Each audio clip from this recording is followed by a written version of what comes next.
the start of the pandemic, over 40% of Americans have faced issue with either a drug or a mental decline, depression. If you look at the numbers when it comes to young folks, that number's over 75%.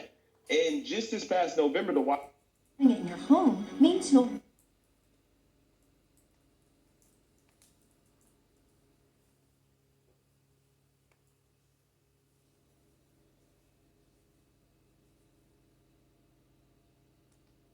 Neil has the link.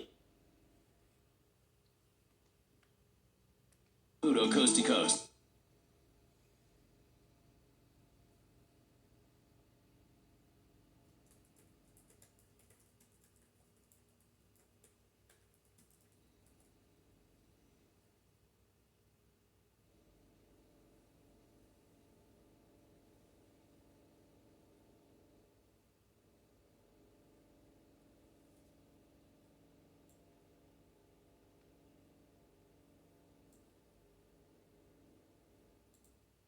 Hi, I'm Jane King, and thank you for watching. This show is all about public, private, and blockchain companies. We bring you the innovators behind the companies making the headlines in that space. Some are sponsored, some are invited, all are curated and focused on telling you, the viewers, their story. Here we go.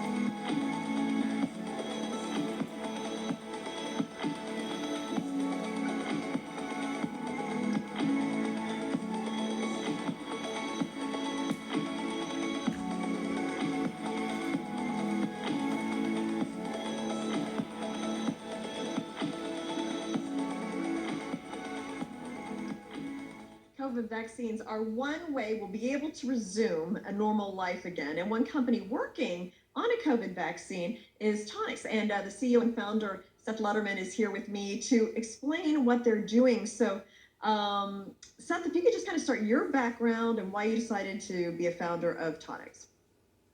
Well, Jane, thank you very much for having me on and your interest in Tonix. I was a professor at Columbia Medical School, and I founded Tonix to work on important problems. And we've been working on pandemic preparedness for quite a while. I started my career researching HIV. And like many people in the COVID fight right now, the roots of my interest go back to HIV. And a lot of the tools that we're developing were tools that were developed to fight HIV. But now Tonix has grown. We're on NASDAQ. We're publicly traded. And we have quite significant research going on in a number of areas. But we are a research-driven biotechnology company, and COVID is one of our important programs. Now, we know that Moderna has emergency use authorization from the FDA. Pfizer, Johnson & Johnson is working on that. I mean, can you kind of explain where your vaccine is and how it would fit into this kind of family of vaccines that we're seeing? First, it's wonderful that the mRNA vaccines already have emergency use authorization, as you say, and I can't wait to get mine. I think that this is a very important step forward for the country, for the world. I think it shows the importance of novel technologies, but there are some unanswered questions, and we are busily working on ours because we think ours has attributes that those vaccines may or may not have.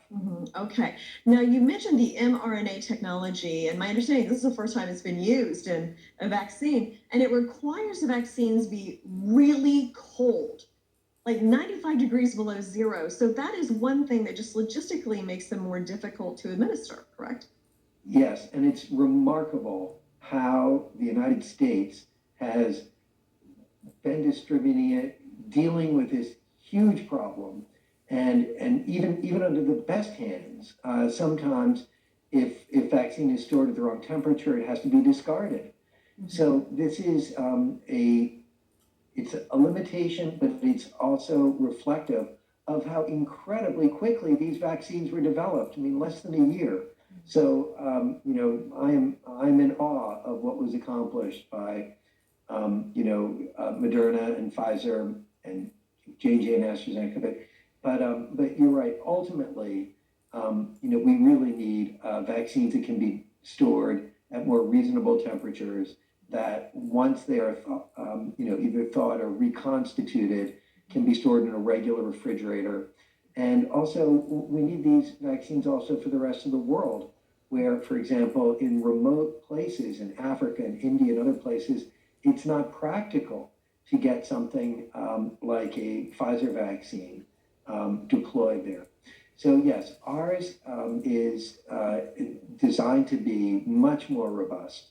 And, when it is mass produced, it can be shipped around the world with reasonable storage conditions. But again, the product attributes of ours being more robust, easier to use, et cetera, that's part of the reason why it takes more time. Mm-hmm. Okay. And the Moderna and Pfizer are two doses. What are you working on? Yes, so ours is a one-shot vaccine, and that's a very important attribute because it's just human nature. People don't always come back for that second shot. A surprising number of people don't come back for that second shot. And in thinking about vaccination as a public health issue, everyone needs to be protected when everyone gets the adequate vaccination. So if you have people that are not adequately vaccinated, you're really not protecting, the rest of the people. So it's not only a convenience issue, but it's an issue about really protecting the public. Mm-hmm. So what kind of timetable would you say that you're on? What's next for your vaccine? What doesn't have a name yet? I mean, and then where do you go? Like, when might we actually see this implemented in a doctor's office, for example? Well, let me take baby steps first. We are rushing to manufacture it at a quality level that's acceptable for human trials. So we expect to accomplish that this summer, and we expect to commence human testing. It will initially be safety testing this year. So that's about as far forward-looking as I can forecast right now, because it'll be dependent on how desperate society is in 2022 for how quickly we can move forward. If, for example, there's the belief that the existing, maybe by that time there'll be 4 or 5 EUA vaccines. If people think that the pandemic is really under control, we're going to go through a more traditional vaccine development. But on the other hand, if these strains are confounding everyone, if things are really not going as planned, then there's an opportunity for us to move faster. Well, yeah. Well, that was one question: was if I'm vaccinated, do I still have to wear a mask? But that forward transmission is still a question mark, right? We don't know, even though we're vaccinated, we don't know if we can still spread the virus to somebody else. Well, let me say unequivocally, people who are vaccinated should continue to wear masks, should continue to practice social distancing, should continue to hand wash, and be just as scrupulous as they were before they were vaccinated. Mm-hmm. One of the common misconceptions of vaccination is that some people believe incorrectly that vaccination protects someone from getting infected. That's simply not correct. Vaccination only changes the outcome of infection. So someone who's vaccinated can still get infected and they can still spread it. But a successful vaccine would lead them to, for example, not die or not wind up on a respirator, et cetera. Okay. So I certainly hope that people that are vaccinated will continue to be, to practice all of the safe measures that we've been learning. It'll be a long time before we're out of the woods with those, those precautions. Okay, long time. Year? No, longer? I don't know. In Asia, people wore in Tokyo. People were wearing masks. 15 years after SARS. So I think that masks are going to be part of the landscape of humanity. Yeah. Yeah. Okay.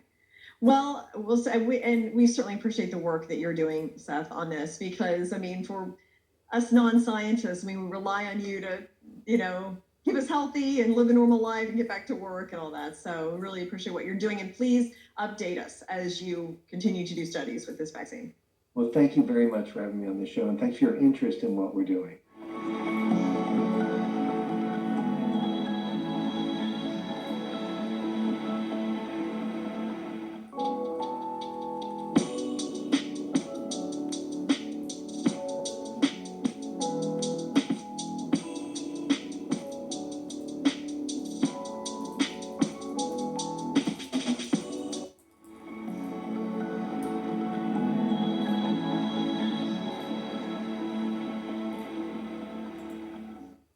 NextechAR just launched a new version of its music app, Airshow. And we are going to be talking to CEO Evan Gappelberg about this. But Evan, before we get into that, just give me a little background. We've talked before, but somebody may didn't see our conversation. Can you talk a little bit about the company and, I mean, where you're traded? I know you're over the counter. Just give me a background. Sure. We're listed on the NASDAQ under the symbol NEXCF. The stock trades 400,000 or 500,000 shares a day. It's a pretty liquid stock, and I think our share price is right around $5, $4.50 to $5, right in that range. So, yeah, I mean that's our market cap. That's rare. So, so tell me a little. So you're a pioneer in the AR space, and one thing that was really interesting the previous time that we talked was that you're kind of a pure play in AR, where a lot of companies are in this, but it's a small part of their overall company. You're actually kind of ahead of some of the big tech companies and when it comes to augmented reality. Yeah, when you look at the industry, you have all these big players like Apple, where AR is just this tiny little fraction of their business, whereas with NextechAR, it is our business. Augmented reality is where we started. We have a full tech stack, be it web AR, which is augmented reality without an app. You don't need an app, which eliminates a lot of the friction points. Whether you want to use augmented reality for e-commerce, we have a solution for that. For education, we have a solution for that. For entertainment, today we just announced that we released our new 2.0 version of our Airshow app, which is human holograms for the music industry. So you can have a hologram of your favorite musician or star or thought leader in your home with you, as if they're there, but it's actually just a hologram. So yeah, we have a lot of tech that is within NextechAR that really sets us head and shoulders above any of the competitors, and really defines us as the pure play augmented reality company. There's some really futuristic, fascinating stuff. And we introduced a little bit with the music app, but there's also, you have an AI chat that was launched, and this is something kind of Zoom is just now getting going on, or tell me about that. Yeah, so there's a company called Hopin, which has a almost a $3 billion valuation. And they have an events platform, basically. We also have an events platform, which was every bit as valuable, in fact, more valuable, because we have AR in our events platform as Hopin. And so within that platform, this event platform, we've integrated chat with AI features, which means that if you're chatting using our chat, we could turn you into a human hologram and move you out of the screen into the room with the person you're chatting with. And so, there's video chat, there's also, just text chatting. It's got AI and AR. So within the chat, you can have an AR experience. And then if you think about that chat functionality, we could break it out of the platform and have it as a standalone product and sell it to other companies, which is a whole nother revenue opportunity for NextechAR. So lots of technology, lots of new technology that we keep bringing to market, and super exciting time for us. Yeah, no, I mean, it sounds like it. And So let's talk about this music app a little bit more. So you can have like your favorite musician kind of hologram in, like how, describe to me how that works. Yeah, so that's actually just one use case where you could bring in a Britney Spears or a Taylor Swift. We've already done it with Migos, which is a big brand, a big band, and so you can literally beam somebody in as a human hologram, full size, into your living room. And any other plans or goals you have? Yeah, 2021 is going to be a breakout year for us. We're global. We grew in 2020 from 30 employees to 235 employees in 1 year. And that was 2020. In 2021, we're starting off with 235. I actually think we're up to 245 employees now because our business is demanding that we keep hiring. When you look at our technology, it applies to e-commerce, it applies to education, it applies to virtual events. And so when you add it all up, it's over $7 trillion in total addressable market. And when you think about that kind of opportunity, Jane, you need an A-plus team to tackle that big a number. And so I think it's important to note that my COO is an 18-year SAP veteran. My CMO is from Apple Computer. My chief channel officer is from VMware. My chief experience officer is from Disney. The president of our ad network was the president of Microsoft Online, who ran a $10 billion ad network for Microsoft. He's now the president of NextechAR's ad network. And then when you look at my global expansion opportunities, we have the director of our APJ region, Yao Boon, who is from IBM. And so it's a lineup of all-stars is really the messaging here, is that we're talking about guys that have come from multi-billion-dollar companies to join NextechAR and turn us into the next multi-billion-dollar tech company. Okay, well, we look forward to getting updates as you reach your goals, Evan. So great to talk to you again. Great to talk to you, Jane.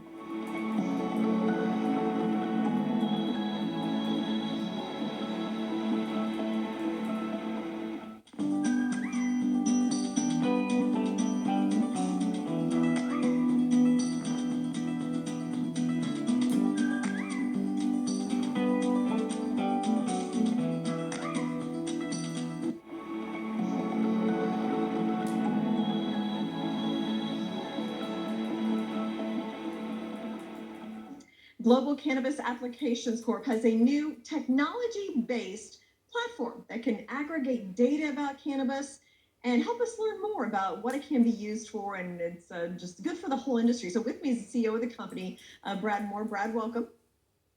Thanks, Jane. Thanks for having me. So let's start with this platform you got. Efixi, am I saying it right? Yeah, Efixi. Okay. Explain the platform, what it does, and how can we benefit from it? Sure. So Efixi is there are 5 interlocking technology. Efixi is like a takeoff of the word efficacy.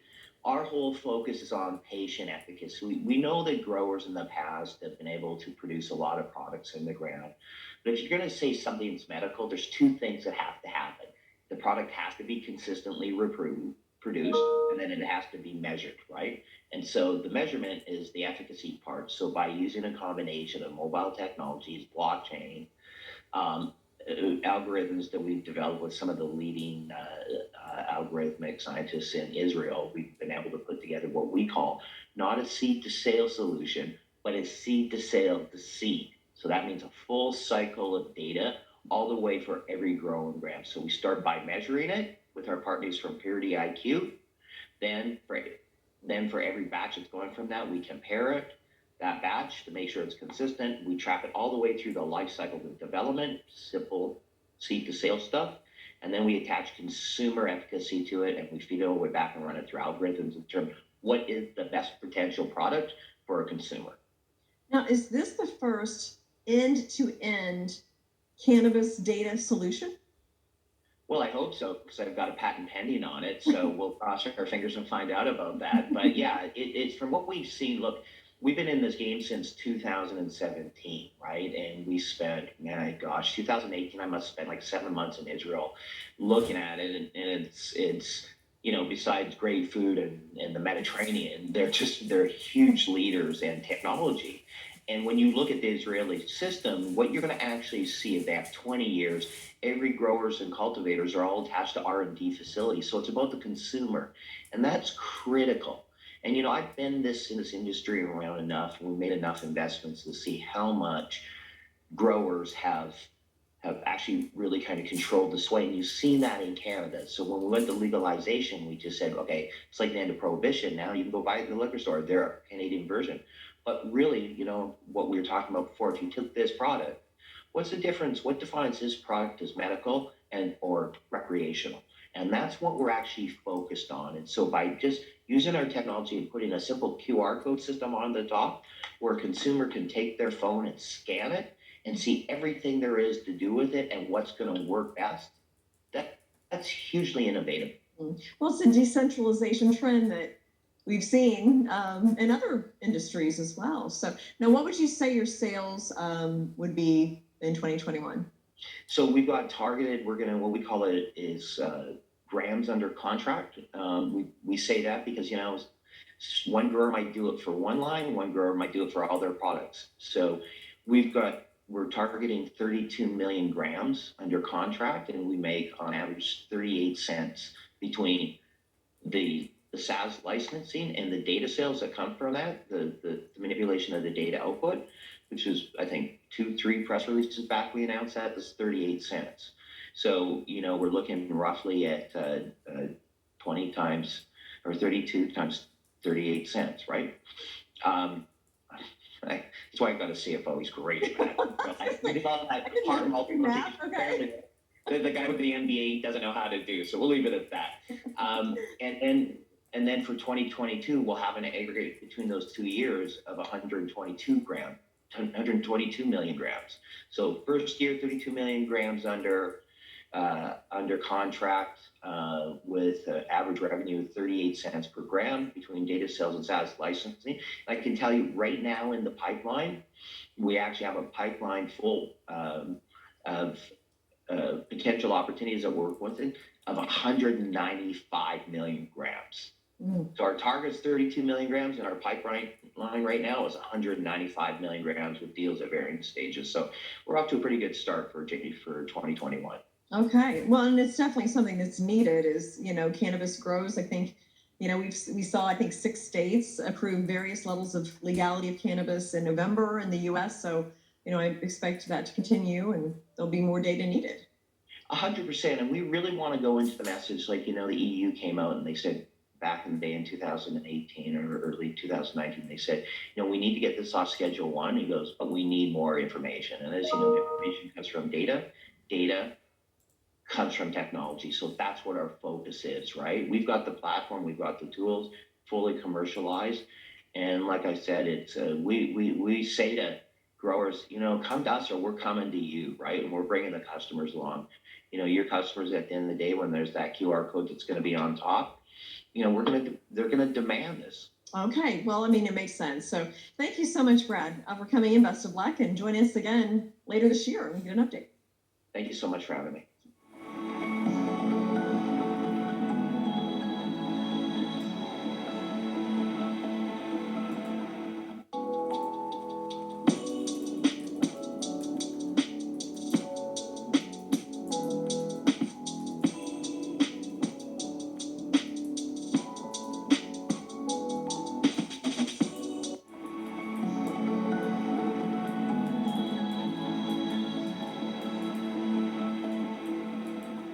So, hello, Camille. Hi. Can you introduce yourself, please, to our community? Yeah, hey, I'm Camille Hyde. I'm originally from Washington, D.C., but I'm currently living in Los Angeles. I'm an actress and musician and an environmental scientist and an activist in many ways. And how did you know the Zynecoin? One of my business partners actually became privy to it before me, who's more involved in the cryptocurrency world, and thought that the mission behind Zynecoin was conducive to the mission that I have, and marrying the two together would be a really good opportunity for us both. One, to spread the word about the company into the United States, as it's mostly African based and European based, and for me to be able to get more involved in allowing the African American community to be part of the decentralized foundation of creating wealth. Can you speak to the US regarding the situation actually and the project? Yeah, definitely. I think just like a lot of different coins, Ethereum, Litecoin, Bitcoin, they all became kind of part of the culture once they showed some sign of success and people got more comfortable with using it. And people also discovered that there are different coins and ICOs, and especially young people, in the way that technology is going. It's harmonious with technology rising, having more access to information through the internet, through things being shared. Like Elon Musk said that, you don't really need college anymore. College is just a way to prove that you know how to do your chores. But everything that you need to learn is available to you on the internet for free. And learning how to use blockchain technology such as Zynecoin is really imperative to going towards the future and learning how it doesn't have to be, wealth doesn't have to be a 1% thing. It doesn't have to be kind of that spread between the wealth of the current situation in America and what it could be if people had a more independent grasp on their finances, and doing that through blockchain. So I think through education, both formally and informally on the internet, and through just attending different seminars and learning about something as you would any other sector of life, it's going to become more adapted into our culture. And like I said, everything changes, everything ascends through time. So it's just a matter of whether you're going to be an early adapter and you're going to learn ahead of the curve, or it's going to catch on eventually, and at which time you'll catch on. But it's better to be an early adapter and to do the work required to really inform yourself and educate yourself on how blockchain technology can really help you in your career goals and in your life goals. Great. Thank you very much, Camille.